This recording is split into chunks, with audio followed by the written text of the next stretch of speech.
Welcome to the Fantasy Football Brothers podcast. It's officially the off season. I'm here with my younger brother Carson. My name is Blake, and we're going to break down the Super Bowl 56. So Carson, let me go ahead and start off by saying a great game played by both teams. I think it was a fun Super Bowl for a lot of people who, it didn't really matter what the outcome was because either way, someone deserving was going to win. Agreed. I mean, going into it, I wanted the Bengals. I feel like most neutrals wanted the Bengals, but not all, because you had interesting reasons to like either team if you were impartial with who you wanted to win.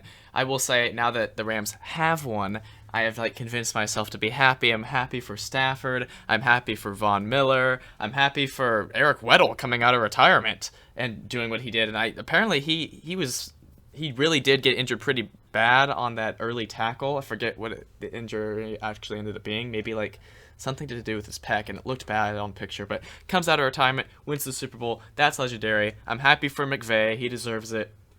And but I mean, I still wanted the Bengals, but I can be happy for both teams. Basically, is what I'm getting at.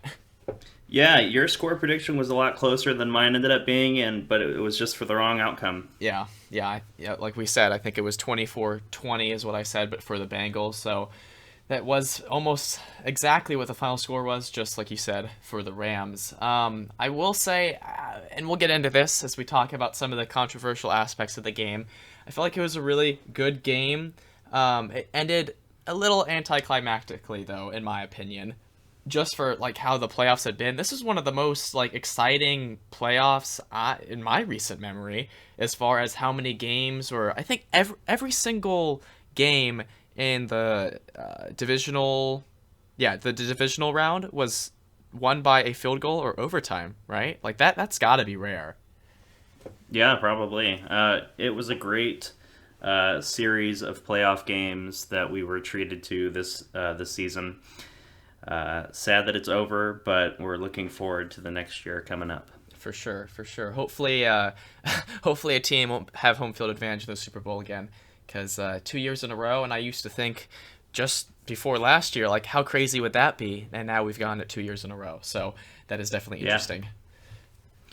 All right, let's talk about the officiating of the game, because I think that is the most controversial aspect of the game.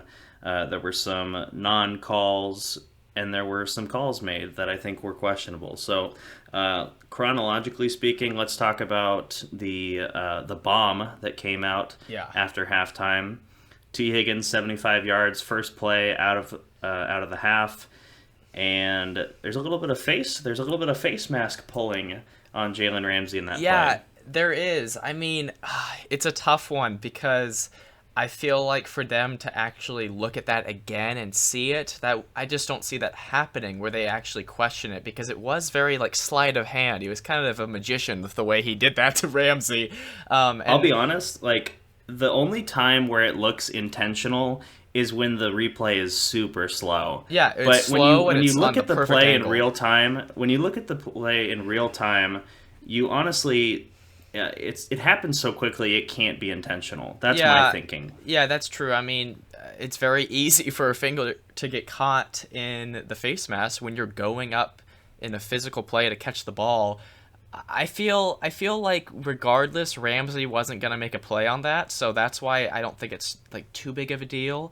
They ended up not even winning. I think he overshoots that. I think he overshot it a little bit, and the momentum taken from the face mask being pulled obviously pulls him out of the play entirely. Yeah. Just makes it even worse. But right. It makes it a little bit more blatant. I think that it's possible T. Higgins still comes down with that. Maybe it doesn't go in for a touchdown. But I don't know. I mean, I think it was the right call to not call that, because it was so it was just so bang bang. It was, and something to spur off of that, kind of more fantasy relevant than what happened in the Super Bowl. This might be an unpopular opinion, but I feel like as far as the value in drafts next year, between Higgins and Chase, I'd rather have a share in Higgins. As far as what you're going to have to pay to get Chase versus what you're going to have to pay to get Higgins, I think I'd rather have Higgins. So that can be a debate in the future. But I that's what I'm understand. I feeling right understand now. where you're coming from with that. I Yeah, I'm understand not where you're coming saying from. I think Higgins is a better fantasy player than Chase. Definitely not. But for where you're going to be drafting him at his ADP, I think I'd rather have that share. Yeah, kind of like how before the meltdown occurred, Antonio Brown was the best value on the Bucks. Yes, by a long shot. Him and Gronk, I I guess you could mean, say. there were a lot of games he missed, but in the games that he played, he was Yeah. rock solid. And like So nobody I was get what you're saying. disappointed with. I mean, Evans had some disappointing performances, but I think he got more consistent. But people who drafted Godwin and Evans weren't like disappointed. Same with what I assume with Chase, because I mean he's only a rookie. Everyone's going to be saying that, so everyone's going to be like second year breakout. Well, he's already breaking out, so like where do you put a ceiling? I don't know how much higher a ceiling can be, so that's why I'm a little bit skeptical. But maybe he'll prove me wrong. Yeah, maybe so. I like that point though. That's a good thing to mention. Yeah. Moving forward, there really weren't any, I think, obvious things that stood out that weren't called leading up to the fourth quarter. And then inside the 2 minutes, man, the refs just like, I feel like they got involved very heavily, and it really made a difference. They did, and they really did. Like you said after that last touchdown with the Rams when we were watching it together, you're like, oh yeah, after 8 downs, they finally score. And yeah, I agree. I think what made it even more worse is that the entire game felt like it had very minimal calls, and not no calls, just it seemed to be a game where there wasn't needing to be a lot of flags, and that kind of made it entertaining because you don't like it when the refs have to get involved. They don't probably like it when they have to get involved because they're going to catch so much slack.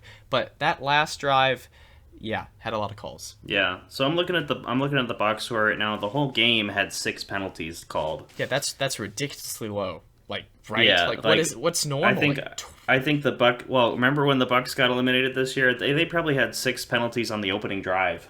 oh, jeez. Yeah, I was gonna say, what is normal between the two teams? Like, at least 20? To Around be honest, 20? I don't have More than 6. advanced analytics on that. Yeah, 6 is low, but point is, let's talk about Logan Wilson's. I'm doing air quotes for the listeners out there. His defensive holding call. Yeah. Really, I mean, the commentators said it. They're like, "Is it here? Is it there?" Yeah. And then Chris Collinsworth. That's what they called. That's what he says. So it's like, yeah, I don't think so. I think that Logan Wilson made a great play on Cooper Kupp, the Triple Crown recipient. Like, Super I think Bowl he made a MVP. great play. Yeah, well, I mean, maybe not if that play doesn't get flagged. Yeah, But what's really bad about it is that it changes the game. Like it completely changes the game. yeah, which is third and really goal. unfortunate. It was the 3rd and goal inside the 2-minute warning. Of course, the Rams had all their timeouts, but they were down 4. They needed a touchdown. Yeah. It would have forced them into a fourth and goal situation. But yeah, I mean, I don't see how that play gets penalized, and it was really deflating to watch Yeah, it how was. many more flags followed that play that just eventually put the Rams on the 1-yard line in order to set up a Cooper Yeah, Kupp first and fade. goal on the 1 yard line. And what I will say, I can't give you the name. I don't remember. There was some NFL player, active NFL player, not on the Bengals or the Rams, just very blatantly being like, that was a great play by Logan Wilson. I don't know how that was called. So even people within the NFL are being outspoken about it. It's going to be controversial, but it's always going to be controversial, especially on a game that has that many eyes, the most eyes on a game all year. People are always going to be pointing fingers at the refs, and that's just what sports are. They're human, so it's not how you want the game to be decided, because it really did have a big impact, but it's unfortunate. Yeah.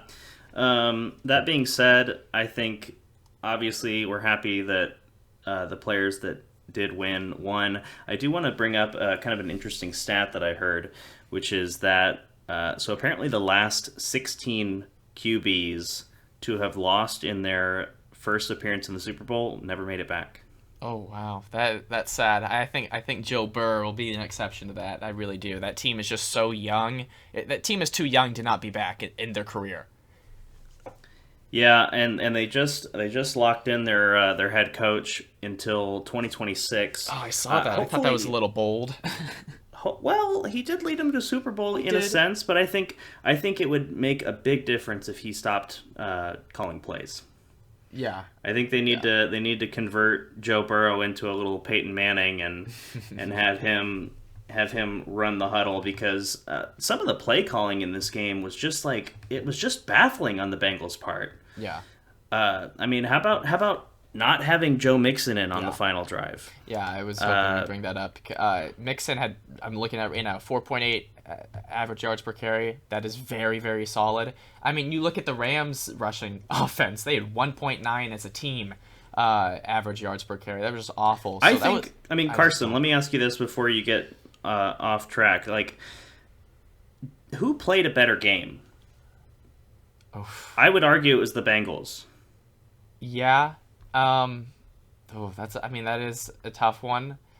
One thing I will say, in relation to that, I think that maybe you would think the Rams more likely if Odell doesn't go down so early because he was looking hot. He only had two catches, one of them in the end zone, but he was looking hot, and I think that did set their offense back. And like I was saying, their rushing offense was horrible. I do think that the Bengals offensively were much more impressive overall.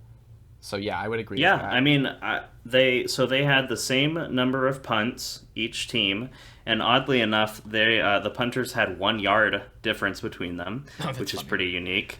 But no turnovers by the Bengals, same number of punts, 2 turnovers for the Rams. I'm looking at Stafford had 2 interceptions this game, so I mean honestly, I think the Bengals played a better game, and that gives me hope in the sense that maybe they'll be able to make it back. But it was already such a Cinderella story to get them into this point. They have such a tough road to get through the AFC next year. Oh yeah, and they're also just in one of the toughest divisions. Not that I'm saying I don't think they'll make it out of the division, but they do have a difficult division.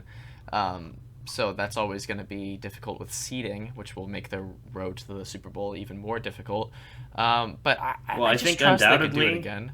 Not necessarily next year, but just soon. I mean, they got Burrow, Mixon, Chase, and Higgins all under 25, if I'm not mistaken. Like that is ridiculous. Around that, yeah, I think that, but I mean, the window closes quickly Yeah. when those rookie contracts expire and guys start making more money. It becomes a game of economics, and it makes it a lot more complicated Yeah. for teams to stay together and compete. Speaking of that, like, what happens to this Rams team? Because I know they have a lot of people on 1 year deals. Like, I'm pretty sure Vaughn, Odell. I'm sure there's more. Those are just the two that come to the top of my head. And they've traded away all of their picks. Like, what is happening to this team? Are they able to get a lot of these people did you back? I just don't know see how that did you works. see the owner at the parade had a T-shirt on that said "F those picks" or something like Yeah, that? that's funny. Well, it worked out for them, didn't it? But I have Yeah, heard they like sold it's going to be out. difficult for them to keep this entire team just like uh, due to financial logistics of just how the league works of salary caps. Is that like actually a concern, or is this going to be a team that looks similar next year? I don't think we're looking at a dynasty. I'll say that. Yeah. And the reason for that, I mean, there's a few things. So obviously, what you mentioned with low salaries in terms of people aren't committed to multiple years, but also there's a lot of rumors flying around about Sean McVay walking away from coaching. There's No rumors way. about Aaron Donald retiring. I, I mean, I just don't think that a team that's looking to repeat has that kind of narrative surrounding them. Yeah, so soon. I mean, obviously those narratives can always be just really bad, like, how you're getting annoyed of the Tom Brady narratives that he'll come back in a few years. So you cannot always trust them, but it is a little alarming to hear those right off the bat after the win. Yeah, I mean, that being said, obviously it was a great game. I think that I think Cincinnati played a better game. I hope that Burrow and the boys get back. Obviously, if it's them or the Patriots, I'm rooting for the Patriots all the way. Mac 10, but uh, I mean, Broncos. it was an exciting playoffs to watch. It was for sure. It's difficult that it ended on that 4th and 1, but it was a good game. And yeah, although we're saying that we think the Bengals played a better game potentially, I don't think that they were like just utterly robbed by the Rams. I think the Rams still deserved it at the end of the day. Yeah, I guess so. Yeah, even if you're disappointed, it's yeah, you can still respect it. That's where I'm at with it. Yeah, it's all good. I think we're going to wrap up here. Thank you for listening, and we'll be having some more content coming your way over the summer. Peace out, everybody.